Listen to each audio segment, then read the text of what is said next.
يما العروس طلي من نورك وغلي، ضوي على الحفل وطبي بميدانه. ام نوف هلا فيكي ويا حي طريقي، والله يهنيكي للعمر وزمانه. فقط وحصريا على استوديو لمسات الإبداع. يلطف من الغيمي وعذب من امزانه، العز والهيبه والثقل والطيبه والزين تزهيبه، بك عالي انشانه. تمشي وتختالي والعود ميالي، ما مثلك امثالي عالبيض سلطانه. يا زين فرحتنا بجيت عروستنا، كل اللي غنى والروح طربانه. شاهد عروس الزين صفوا لها صفين، وهنوها يا الغالين بالشعر والحانه. فقط وحصريا على استوديو لمسات الإبداع.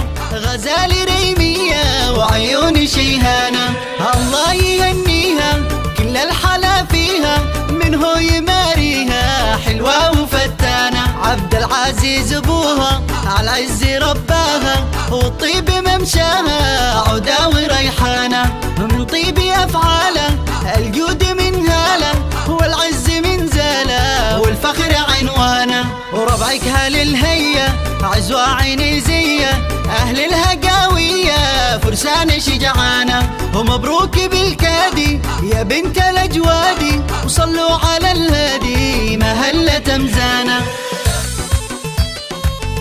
فقط وحصريا على استوديو لمسات الإبداع.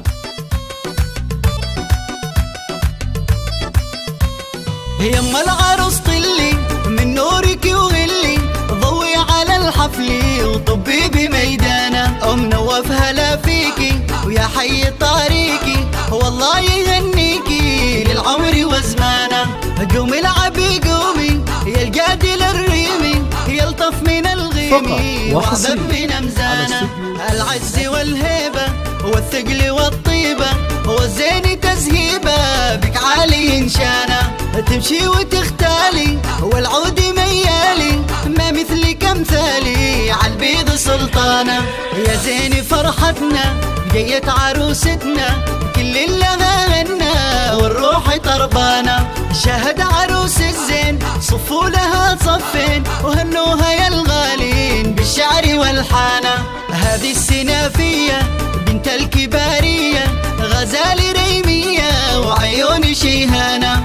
الله يهنيها كل الحلا فيها، من هو يماريها حلوه وفتانه. عبد العزيز ابوها على عز رباها، والطيب ممشاها عودا وريحانه. من طيب افعاله الجود من هاله، والعز من زاله والفخر عنوانه. وربعك هال الهيه عزوة عيني زيه، اهل الهقاويه فرسان شجعانه. ومبروك بالكادي يا بنت الاجوادي، وصلوا فقط على الهادي وحصريا على استوديو لمسات الإبداع.